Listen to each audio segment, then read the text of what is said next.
Hi guys, how are you? Good, how are you? Good. Hi, Christina. Hi, Billa. Hi, Senator. Hello. Thank you for joining us. So I just want to quickly begin just with a short introduction about Live with Stateside Affairs, and then we could get to it with introducing. And I want you guys to feel comfortable and, you know, just talk to each other and tell a little bit more about your backgrounds. But I want to thank everyone for joining us this evening. We took a short break for the summer. I think we all needed it. And we've been busy with, Stateside Affairs has been busy doing a lot of digital communications in the wake of COVID-19. We're doing crisis communications, we're doing census work, and we're focusing on the 2020 elections. And so we thought, coming back and for our relaunch in the fall, we thought it would only be appropriate to discuss the 2020 elections and what we have coming this evening with Mike Pence debating Kamala Harris this evening. And so we do have, as I mentioned before, and you did see them, we have Senator Nellie Poe, who is with us. Hello. Hello, everyone. So Senator Nellie Poe is she's representing the 35th district in New Jersey, and she also currently serves as the president-elect of the National Hispanic Caucus of State Legislators. So kudos to you, Senator. Thank you. And thank you. And we've had a long standing relationship. When I started in the state legislature, I think when I was about, you know, maybe 21, 22 years old. I was just a newbie in the state assembly. That's where you started off your, I believe, your state legislative career. And then, you know, you excelled and now you're in the state Senate and now you're on the national platform and being an advocate for Latinos everywhere. So thank you, Christina, for that introduction, and thank you so very much for speaking in terms of the number of years that I've actually been able to serve in the legislature. You know, it's been an honor and a privilege for me to be able to represent the 35th legislative district. As you pointed out, I'm the first Latina, first woman to ever represent that district. But my involvement in the legislature has not only allowed me to represent my district, but because there were so very few Latinos back then, I almost feel like I represent all the Latinos in the state of New Jersey. So what we do really impacts everyone. I'm proud to serve as the chair of the Latino caucus and really looking forward to working as the president-elect at the present time for the national Latino legislative caucus, the national Hispanic caucus of state legislators. So very happy to join you all. Thank you so very much for that. Thank you.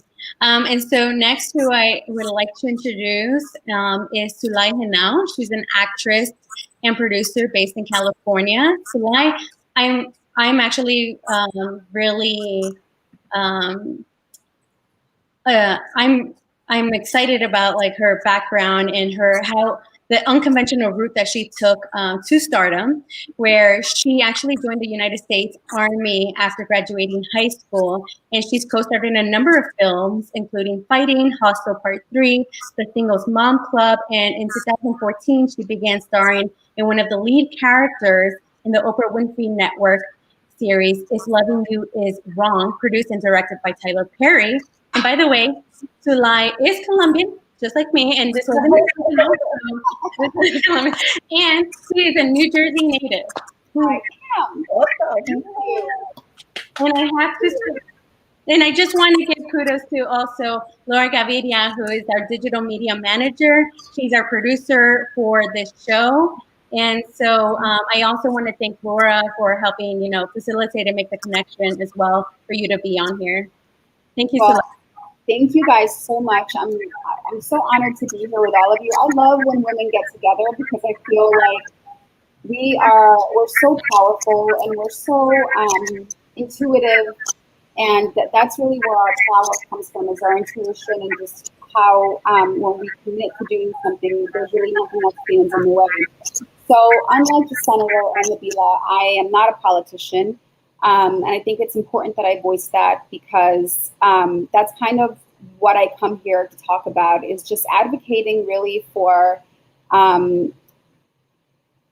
voice and advocating for the fact that we as Latinos in this country have earned the right to make demands. And this is how we do it, through voting. And I know that's the conversation at hand, but I'm really excited to be here. Laura is my cousin, so thank you, Laurita, for inviting me. Thank you, Christina.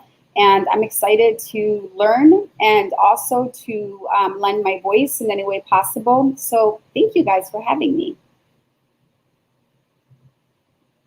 And I know that we were talking about this before we went live, but I do agree with you, Sulai and Nabila, how, communities of color just have to come together. We do have a lot of similarities. And while we have experience doing a lot of public and government relations work and mobilizing communities, Latino communities, to get out the vote, Nabila and I have actually recently talked about how do we unify our communities to get together. Why are we doing all these things separately? And so with that said, I want to introduce Nabila Baptiste. She is the Joe Biden for President campaign. She's New Jersey State Director, I should say. Yep. And she recently served as a Deputy Executive Director for the New Jersey State Democratic Committee. And I also want to add that Nabila is so hardcore and such a hard worker, probably one of the baddest people I know in politics, that she's probably been working on phone banks all day, trying to turn and flip states around to go blue. And then right after this, there happens to be a debate that she's going to be a part of. So thank you, Nabila. Thank you so much for having me. Christina, you are the badass. So you're absolutely amazing. For folks that don't know what I'm essentially, my job here in New Jersey, I'm coordinating the distributed organizing campaign here in New Jersey. We're relying on volunteers to call into call impact places like Florida and Wisconsin. These states give us several options to a path to victory and to 270 electoral votes that we need to win the White House and flip the Senate. Many of these states have key congressional races and key legislative races. We don't need to win all of them, but we definitely need to win many of them. And there have been many research studies that say that grassroots organizations and campaigns like ours, and they all point to the same thing essentially. A call from a volunteer phone bank boosts voter turnout by 3.8 percentage points, and I can't stress enough how important that is, especially if we look back in 2016 and how much we lost Pennsylvania by. Trump won Pennsylvania by 1.2 percentage points. So although it's COVID, there are things that we can do to really impact places and battleground places and make sure that we have victory in November 3rd. So thank you so much for having me here. I'm really excited to jump into this conversation. So we're going to share everyone's information if you want to stay connected with them and see what they're up to during this election season, see how they're mobilizing voters. I personally know that I'm exhausted of hearing just a lot of negativity online. It's just a very toxic climate.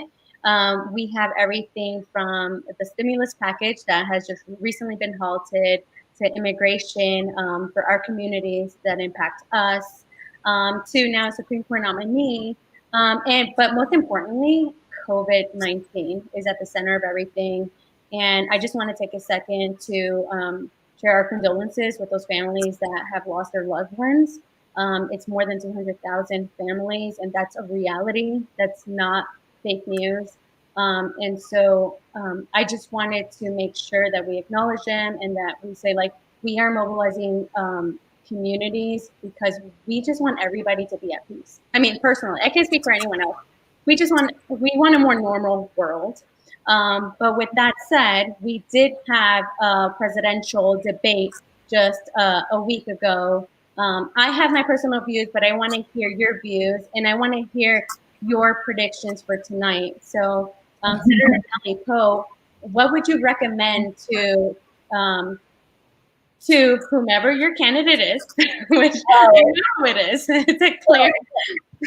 Well, thank you for that question, but there should be absolutely no surprises to who my candidate will be in terms of, and certainly, Christina, before I get a chance to respond to your question, let me just make mention of the fact that I really am very honored and privileged to be able to be here on the stateside affairs program. So you're doing an awesome job, and I don't want to miss having the opportunity of saying that.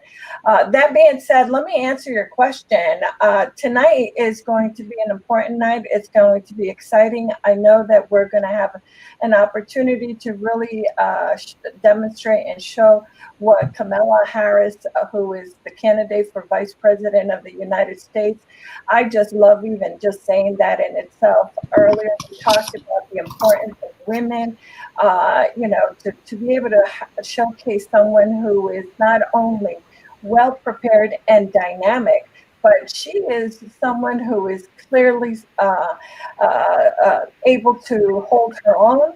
She's able to demonstrate that she is prepared for this office. She will be able to show that tonight.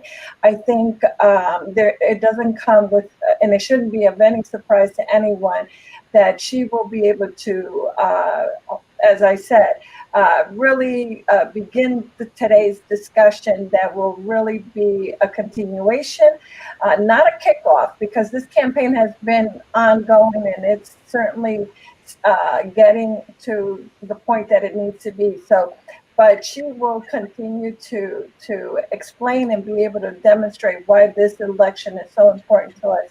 And we need to make sure that that gets done. So I'm rooting for, I will be cheering, I will be able to very enthusiastically be in front of that camera, in front of that TV today, and just be able to proudly say that she will do a great job. So if if anyone ever doubts who my candidate is, let me tell you that prediction for me is definitely, I will double down on that one. I I hear you loud and clear. But for people that don't know you, I wanted to give them the benefit of the doubt. So like you said that you were on Voto Latino on a call earlier. You know, what did you hear, and how do you feel about tonight? I mean, should Kamala Harris, or should we be expecting the same? And again, this is my opinion. The same comedy show that we saw last week, where you cannot get a single sentence across. What are you hearing from Voto Latino? So I serve on the Impact Council for Voto Latino. I've been on the board now for not long. I would say that just a month maybe. And so today we really talked about just what we were going to do moving forward to mobilize users, and we were talking about how campaigns historically don't really talk to low propensity voters. So what I'm hoping, and I think what I'm expecting, I don't think that we're going to see what we saw last week, hopefully, but I would really love for Kamala to address the things that I know is on the top of the mind of Latino voters, which is health, jobs, and the racial inequity in this country.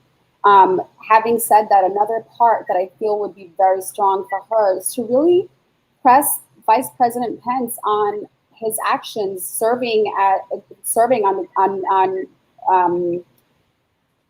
the COVID Council. He is the person in charge. He is the person who has been advising the president. So those are the things that I hope to hear from her. I hope that she addresses the issues that we've had with racial inequity. I hope that she presses Vice President Pence. And like you said, Senator, I think that she's such a dynamic woman, just educated and classy. And I have zero doubts that tonight is going to go just vastly different from what we experienced with the presidential debate 2 weeks ago or a week ago. I hope, that's my prayer. And I because we really didn't get much from the debate. I mean, let's be honest. We got, a lot of back and forth, a lot of interrupting. And it wasn't what the American people deserved, and it's not what I think. And I think that it sent a message to the campaigns, and certainly I think that tonight we'll see a different tone. Yeah. I absolutely understand and agree with you. First, I just want to make mention about the COVID for a moment, the coronavirus. We often talk about the 210 plus to 210,000 plus people who have lost their lives, and and we all need to understand how sad that is for all of us. But when you actually look in terms of the total number of people from the beginning of the coronavirus who actually died, who were not able, and they died not having died from coronavirus, but having been in the hospital during all this period of time, especially at a time when no one was permitted in the hospital. When you actually add those numbers, you're talking about a significant larger number of people beyond the 210,000 folks that have passed away. And this is a shame. It's really sad to see that this is going on, because that number could certainly be double, triple, who knows, because that was when people were dying without their loved ones, no one next to their bedside at the very beginning of the COVID, whether it was COVID related or non-COVID related. When you add those numbers, that's sad that we in the greatest country in the world, and yet look what's happening as a result of the mismanagement and the poor handling of this president and the vice president, who is, as you pointed out, in charge and yet has failed the American people because of it. It's not. Yeah, no, it's really sad, and it's really, I mean, again, it just happens to be that we're all Latinos here, and Latinos and people of color, I should say, have been disproportionately affected by COVID. And so, Nabila, the conversation today, or tonight, I should say, is about like how are we mobilizing voters, right? You know, are older voters, younger voters, they're all not reached the same way.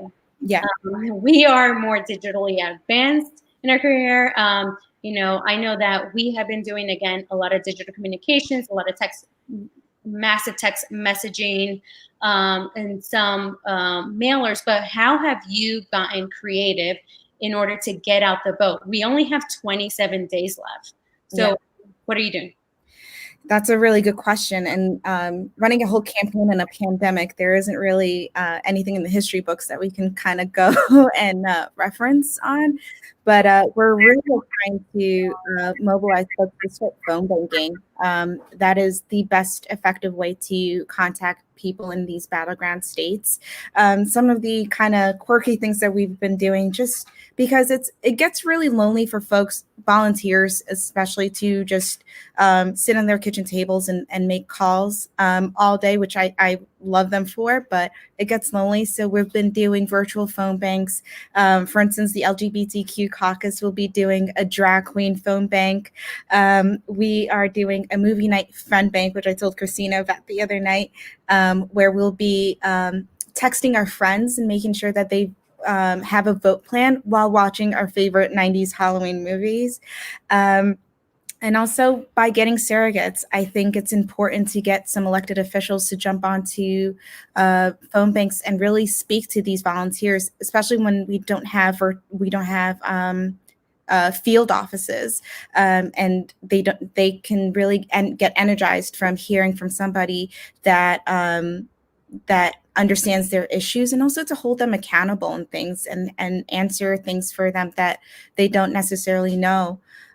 So we really are trying, in the aspect of our volunteers, we're really are trying to get them up and motivated and mobilized, and trying to find quirky things for them to do.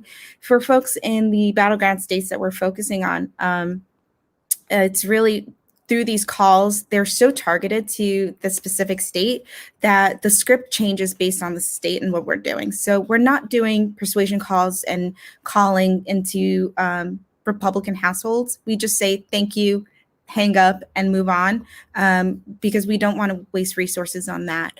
What we're doing is calling into households where we're chasing ballots, voter registration deadline updates, making sure that they really understand and know what they can do, and turning them to the iwillvote.com. Most of our volunteers have that on their screens as they're dialing in, and they're able to help them either register online or get them the information that they need. These calls are also to help support local elected officials. So part of the script will have, for instance, we called into Iowa and we joined our script with their Senate race script. So there's a ton of different ways that we've been mobilizing folks to start getting to the polls. I think there's a lot of confusion, and maybe Sulai, you actually showed me your prop right before this broadcast, and so there's a lot of confusion for people, and I get it. This is a unique year. It might be the worst year, and I got my ballot. Sulai, she has her ballot, and how do we? This might be the year, the presidential year, that we have so many options. There really is not a reason for you not to vote. If you are not voting, I don't know what's going on. Like, there are so many, the stakes are high. Again, we have this election, for the record, is if a presidential candidate loses, it's going to go to the Supreme Court. If they don't, it may or may not. So it's imperative that we use all the tools that we have at hand in English and in Spanish and various languages to vote. And honestly, it just takes a few seconds. And I know it probably sounds like the census, like the census, like it's been very confusing as well. The presidential or the Donald Trump administration, they've moved the dates back and forth, back and forth, back and forth. And so right now, people don't know how they're going to be voting, what options they have. There's in-person voting, there's vote by mail. So I just want to let you guys, what are the options? Sulai, tell me, like, how are people like voting in California? Okay, so there's a couple of things that I want to bring up around this vote by mail. So I myself included, up until last week, I was like, I don't know, I might want to register again and register to actually go into a ballot place to vote. So in my conversation earlier in Voto Latino, there's no proof that there's any tampering happening with these vote by mail ballots. I think that we need to put our trust in the system that part is working, and we need to vote by mail if that's how you're choosing to do it. Maria Teresa, who runs Voto Latino, she said to us today, she assured us, she's like, this is because of COVID. Yes, you can register, you can re-register and go in person, but there's no evidence that is showing that your vote by mail ballot won't be counted. There's even, I saw in my paperwork here, there's a way to track your ballot, which I thought was very cool. I said, okay, that makes me feel a lot better, because I'm looking at this pretty objectively. If I'm just opening up my vote by mail ballot and I'm thinking, like, I've had so many comments through my social media and through all the outreach that I've done, people are genuinely afraid, especially Latino people, because let's face it, we are a community that has been historically marginalized. In states like Texas, the vote is being silenced. They're doing everything in their power to silence us, because we are so powerful that if we really come out and use our collective voice, we will win this election. And they do not want that. They do not want us to vote. And so there is a lot of fear mongering that's going on, even on social media. There's comments that are there. There's this narrative that voting by mail won't be safe. And I am talking to my family members. I love what you guys are doing, because we have to get really personal and intimate with this conversation, especially with our Latino voters. It just doesn't count that we say vote early. We have to get so personal, so intimate. The conversation, the dialogue has to be to the people, to our people, and really walk them through their fear of voting, their fear of not belonging, and their fear of not being counted. So I'm going to vote by mail. I changed my mind with re-registering, because I believe that my vote will be counted. I've been assured of that, and there's a way to track it. And like I said, my duty and what I'm going to focus on is having these really intimate conversations with as many people as I can, both personally and through my social media channels, and through these conversations that I'm having through Voto Latino or through State Net Affairs. So that's how I feel. I feel very positive that this is going to be a wild election for us in a great way. So Yeah, go ahead. I'm so glad that you actually talked about and touched upon that. I just want to make mention that as a state senator, I've been able to sponsor a number of legislation that's been signed into law to ensure that everyone's vote counts by, making sure that we have multiple options to cast our vote. We have also dedicated a secure ballot drop box throughout each of our counties in the state of New Jersey. We've adopted what is called a Ballot Cure Act to allow that voters that has a limited time to cure their mail-in ballot before it being rejected. We are also, one of the other things that we're doing, we're sending out notices to all mail-in voters after each election, confirming that the ballot was received and counted.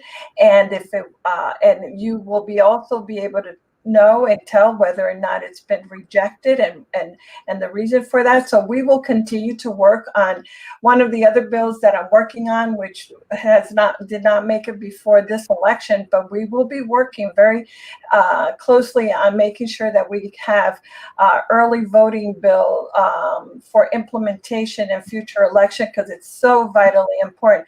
I'm really very happy that in New Jersey, we will have the opportunity also to ensure that the ballots get counted 10 days prior to election. That's something that is being done in New Jersey for this election. That's so very critical.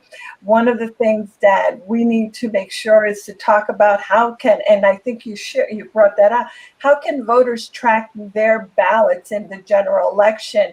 And for New Jersey, first, they start by signing into your own personal there are a couple of different links that you could go on. It refers to it, but we talked about whether or not many of our voters are computer savvy and able to do that.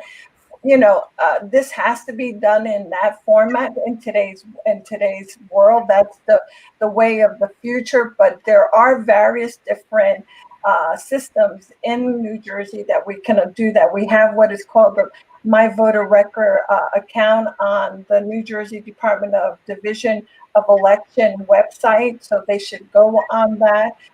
They can use their voter ID or their New Jersey driver's license or their last 4 digits of their social security number to sign into that account. So there are a number of steps. I don't want to, just focus all this time on that, but let me just say that lastly, if you are unable to, and don't know what's happening with your ballot, you can certainly always call your county election official by phone to track your mail-in ballot as well. So we've made a couple of significant inroads or changes or legislation to ensure that this year every single ballot, every single vote counts. This election is so important to all of us, so we want to make sure to do that. So thank you. We have a couple comments. So Dr. Patricia Campos Medina says, hello, Sulai. Thank you for being here and nice to meet you. She's based out of California, New Jersey. Maria Del Cid, and maybe this may be, for anyone, but maybe for Nabila, Maria Del Cid asks, what message or recommendations do you have for registrants who are undecided? We may think it may be a clear picture for everyone, but clearly there isn't, So what do you think? And if anybody else wants to chime in, feel free to. So whenever I'm speaking to an undecided voter, I always tell them about my personal experience and what has happened to me during this administration. Little side story. I was coming back from my mother's home country, Morocco, the night that Trump signed the Muslim ban and into JFK. And so even though I'm an American citizen, I do not have a traditional Anglo-Saxon name. And so I got detained without even knowing what was happening. And that's when I realized that this isn't the America that my parents came to. This isn't the American dream that that was supposed to protect me and I'm supposed to strive for. This isn't what is normal for America. And so that's what really kickstarted my political life and my love for politics and Democrats. And so I had to do something. And so my goal was I have to bring this man down. And this is why I'm working for him, for the man that's bringing that man down 4 years later. And so really, for people who are undecided, just learn the facts, right? Research the facts. It's there. For folks that want to reach out to undecided, just tell them your story and be genuine and honest about it. And folks will see it. And I've seen that a lot. Nabila, I'm so sorry you went through that. I can't imagine the turmoil. That just must be so hurtful. Having said that, I think the one thing I always ask people that are undecided, and I have a couple of friends who work associates that are undecided who are Trump supporters. And my question is always, do you feel safe in this America? And don't you see the divide? Because let's face it, that's just been the glaring thing that the common denominator of the last 4 years have been those things. There's a divide that we've never seen before.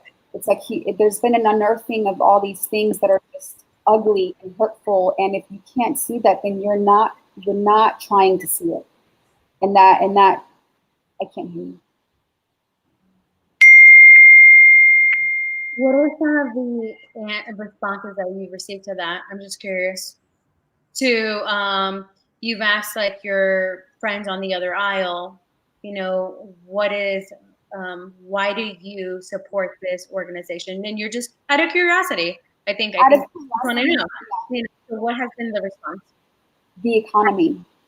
There's also, you know, I think there's also this kind of belief that the economy, and again, I'm not a politician. I tried doing the 1994 crime bill and all these things, and I went back and I read, and I'm very good friends with Roland Martin. One of the things that I did recently during the George Floyd protests a couple months ago was that I put together a panel of political analysts, including Roland Martin, a lot of activists. I'd love to have you guys on next time. Nabila, we have to stay in contact. Senator, you guys are so well-versed in this space. I put together a bunch of people that just knew a lot more than I did to kind of demystify these old running beliefs.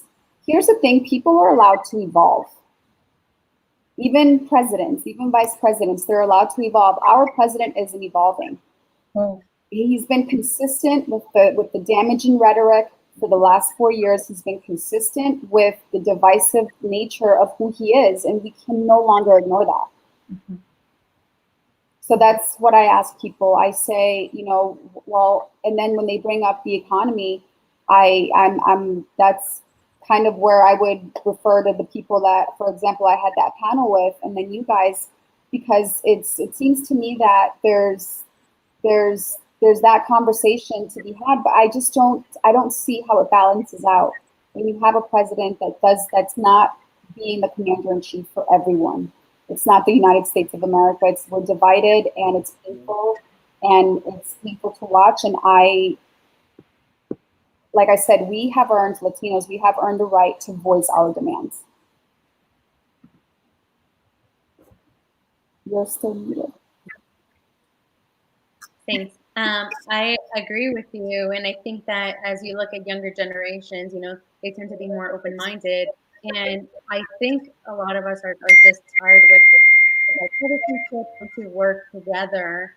And before I do ask Senator Nellie Poe another question, I know that Nabila,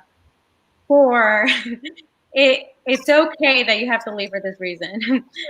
She has a pre-debate party, you know, for the Harris-Pence campaign, and and thank you for everything that you're doing, Nabila. So, any last words? Vote, right? Period. Vote, and vote down the line, right? Like municipal, county, legislative races are extremely important, and if we don't get the top ticket right, at least we have a shield around us for the next 4 years. So vote down ballot, and vote because your life does count on it. So please just vote. Thank you, Christina, for having me. Thank you, Senator, for you. Bye. Bye, Nabila. Bye, Nabila. Bye-bye. Thank you. Senator, can I ask you a question? Sure.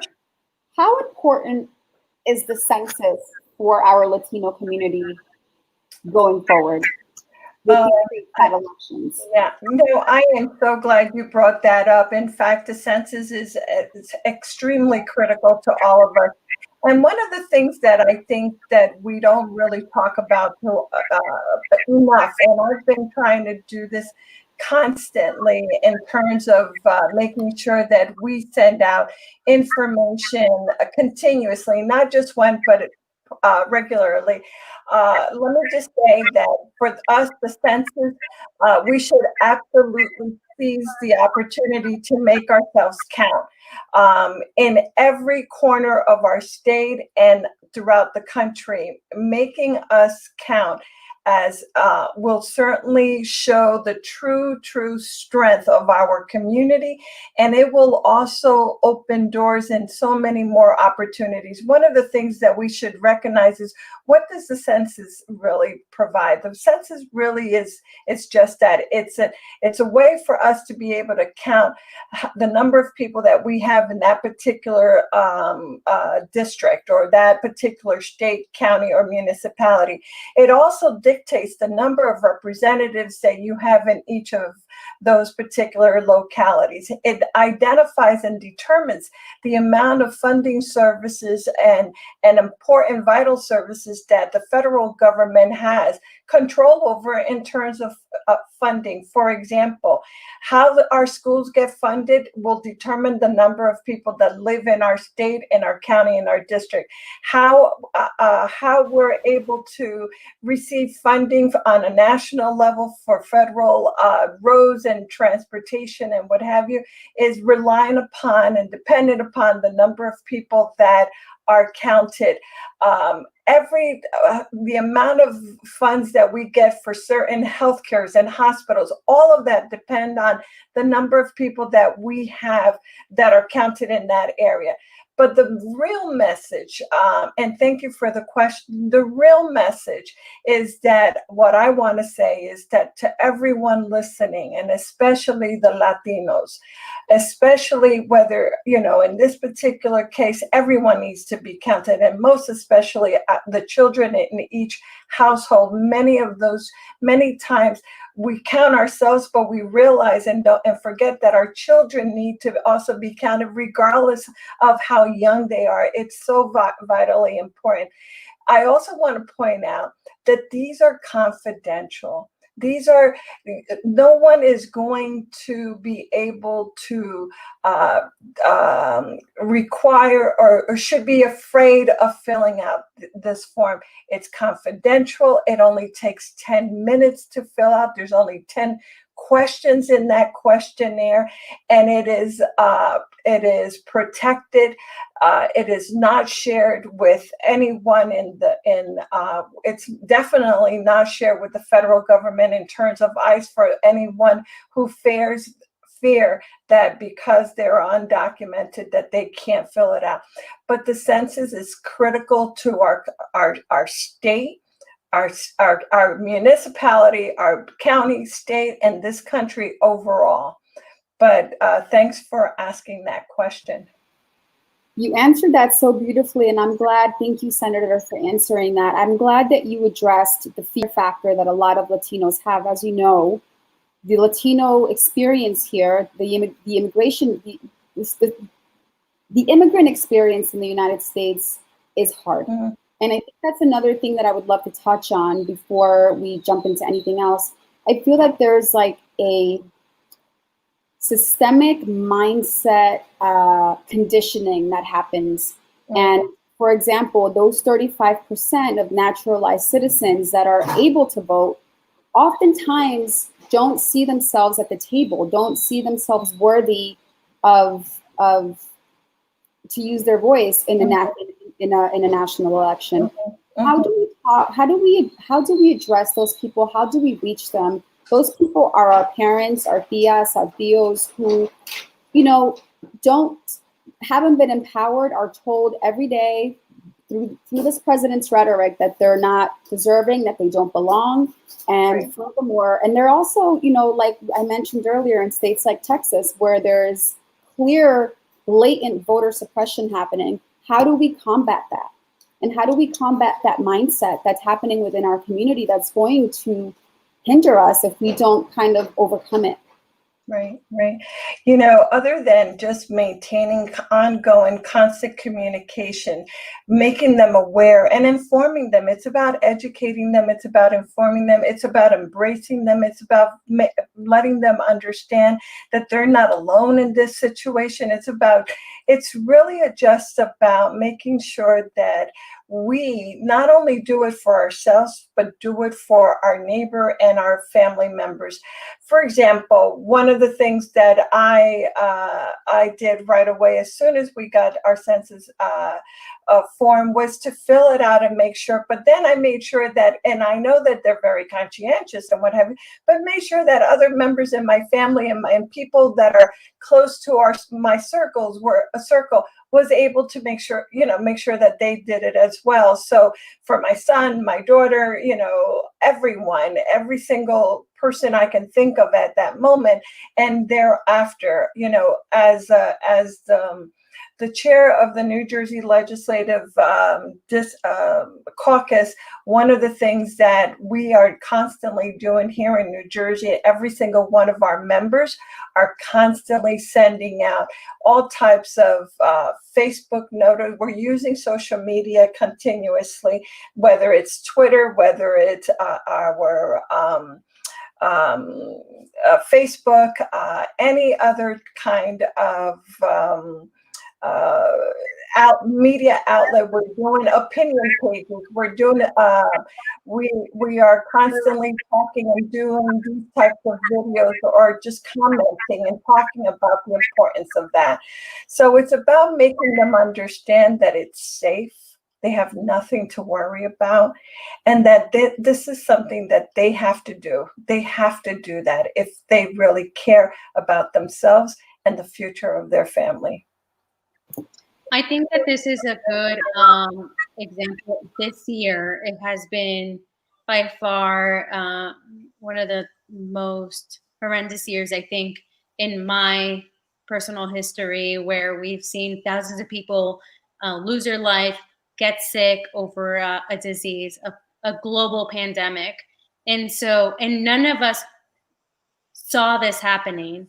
And literally this can happen 5-10 years from now. It literally takes 5 minutes to complete the census for you to secure your life, your baby's life, your husband's life, your boyfriend's life, your mother's life for the next decade. And like you were saying, Senator, your answers are secured. There's been a lot of confusion about that. The Trump administration, went to court. They wanted people to include their status in their questionnaires, and ultimately that became not the case. But again, with this election, there's a lot of confusion, and I think that the census, by the way, because we did a lot of census work also, it's available in more than 12 different languages: Spanish, Bengali, Arabic.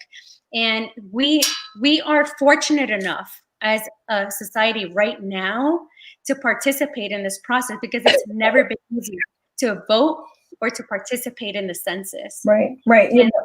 And we still have the chance. I mean, originally, at least, and you could correct me if I'm wrong, originally in New Jersey, the deadline was September 30th. Right. It's going to October 30th. And it varied and it changed and it changed and it changed. And I think that people are like, I don't know, it's done, Right. Now, we were very happy. In fact, quite honestly, again, we can, each of us, you, because of the platform that you serve, and in the field that you're in, and someone like myself in a different way, we have different ways of communicating this, and people will want and hopefully be able to allow us the opportunity to communicate our message to them in many different facets and forms. But one of the things that we are doing, and that we did do, was to, as I've pointed out, not only send out letters, but also as an organization, I mean, on a national level, when each and every time something occurred, we were out there absolutely almost instantly writing a letter saying how we condemned some of the actions of this administration and pushing forward the inability for us to allow the democracy to take place, for people to be counted, because it's certainly within our right to do that. And in this case, I was very thrilled to see that the courts made the proper decision of moving not allowing, I should say, the Trump administration to just stop it early, 1 month early. It was, as you said, it was to stop on September 30th. Then it had a very brief reprieve of October 5th, and absolutely now it was always to be, and it is now October 31st is the deadline for us, and we shouldn't wait for that. We should be counted now. Let's do it early. Let's get it out of the way. 10 minutes, 10 questions, easy. You can do it in whatever language, as you pointed out, whatever language is best for you, that can be done easy. And that will mean millions, if not in many cases, billions of dollars for your state and your community. In those very hard to reach communities, it becomes even much more important for us to make sure that they get counted, because it becomes so very difficult otherwise. Let me just quickly remind, communities of color, minority groups, that they are the largest undercounted communities across the nation. It could be language barriers, it could be, our income differences. Mm-hmm. They're the largest. So there are groups that are counting on us not being counted. It literally is simple as being counted. And Letitia LaSuette has us to remind us that, just go to my2020census.gov, vaya my2020census.gov para aplicar para su census. And as a reminder, and I believe that the senator mentioned this, it's going back to the core issue of this conversation is, how do you mobilize voters? This is political representation, mm-hmm. For our nation. Mm-hmm. Based on the numbers of every state is how many, representatives that we're going to get. So, but with that said, it's already 8:00. I don't want to hold you guys up any longer. What are your last parting words? Like, how do you, if you can say something from your heart, and I know that everything that you've been saying has been from your heart to what do you say to undecided voters that still are on the fence, possibly about, do I vote for this party, that may be economically beneficial to my own personal economy? Do I vote for social issues? Where do we meet in the middle? Obviously, I'm sorry, Christina. Sorry. While obviously we're making a political choice, right? We're making a political statement. I think another way that has helped my conversation, or that has ignited my conversation with other people, is that also look at this in a humanist way. Can you honestly say that you are living in a safer America right now? Mm. Can you say that you're living under a presidency that is addressing racial inequity in this country? Can you say that that if we're talking specifically about Latinos, can you say that your issues are being addressed directly? And those answers should be clear if you're following along, if you're doing your due diligence, if you're reading. And listen, I'm someone that I force myself sometimes to read things that I don't want to read, or to go to Fox, and because I like to be comparative, but I also always go back to the humanist, to being a human, and thinking of all the ways that we're not being served under this presidency. Yes, we're making a political statement. Yes, this is about, it's about everything. It's about our economy. It's about the way COVID is being handled. It's about immigration. It's about all these things. And collectively, if you look at all of those things collectively, you should be able to come up with a pretty informed decision. And there's really only one direction that can take you. So I'm going to leave that in a very bipartisan way, as is. Just vote your heart out. Vote early if you have your vote by mail ballot. Like I said earlier, I was completely My fears have been calmed. I feel very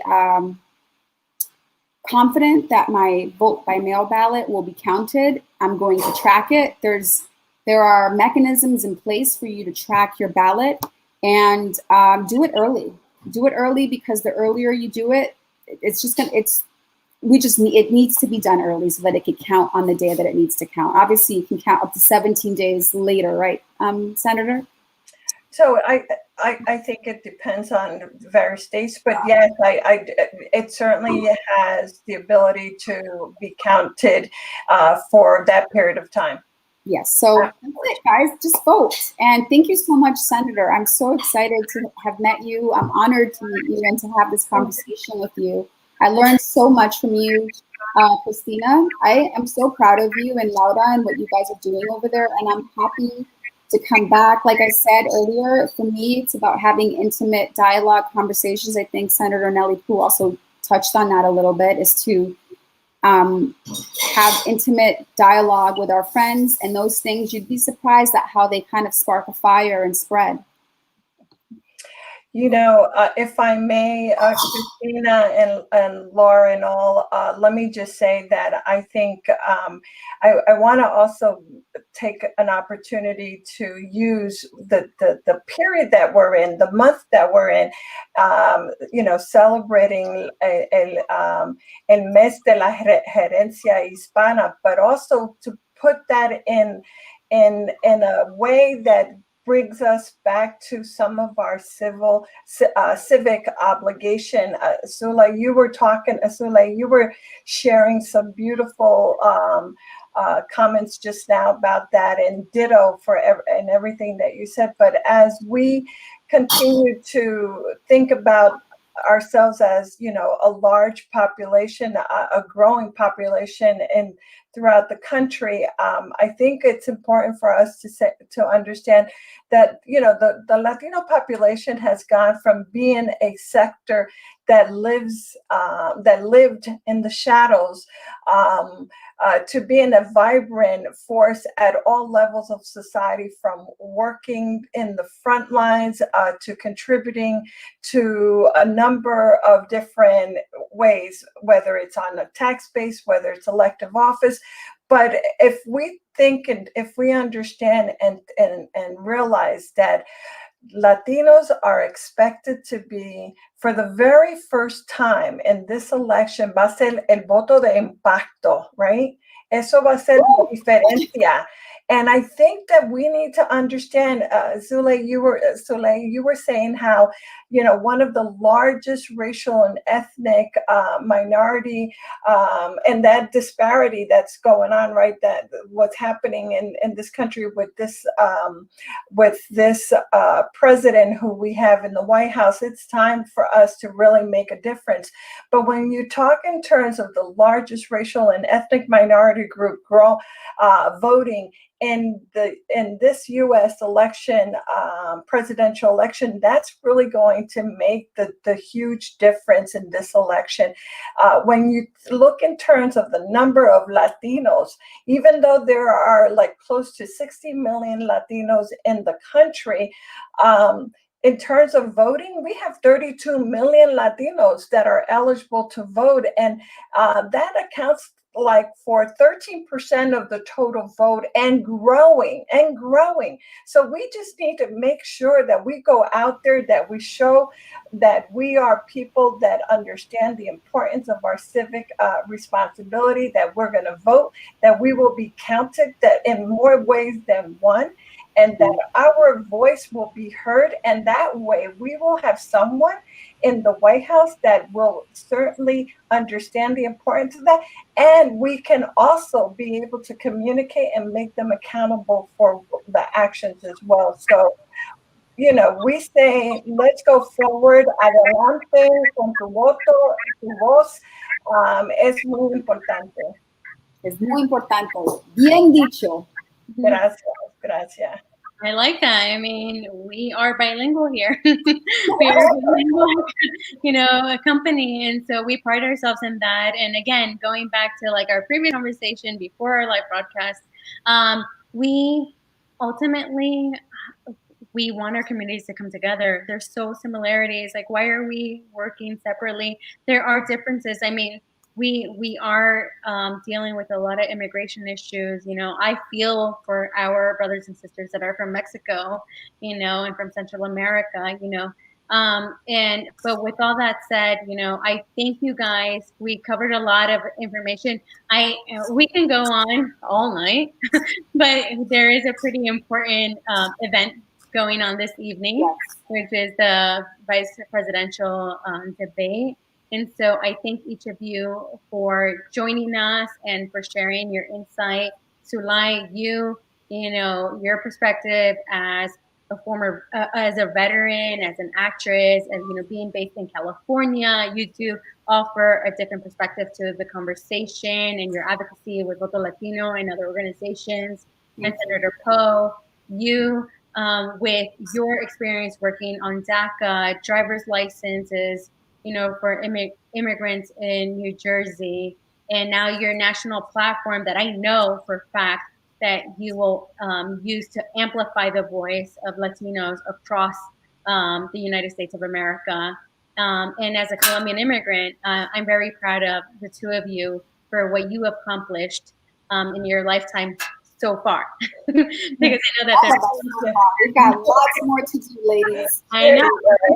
And so, with that said, I want to share. We do have a contact page for each of you, and including Abila, for anybody who wants to, you know, stay in touch and reach out and figure out if they have questions regarding, you know, advocacy, voting, you know, how to get involved with the community. You guys are on the ground and you see it. And so for Senator Poe, Nabila Baptiste, and Sulay Hanal, your information is there. We do have another graphic with just some other additional resources, which is votolatino.org, rock the vote. If you want to, every state has a different registration deadline, a vote by mail deadline.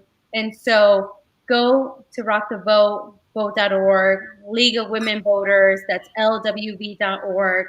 You know, if you are unsure of who your State Department is and how to research that, I know, like, personally, we've been involved in this for a long time. So for us, it comes very naturally, but for other people, it doesn't. So this is fine. Like, go to these trusted resources that are going to help you track the information that you need to, you know, for your vote by mail, and for your registration. You still have time.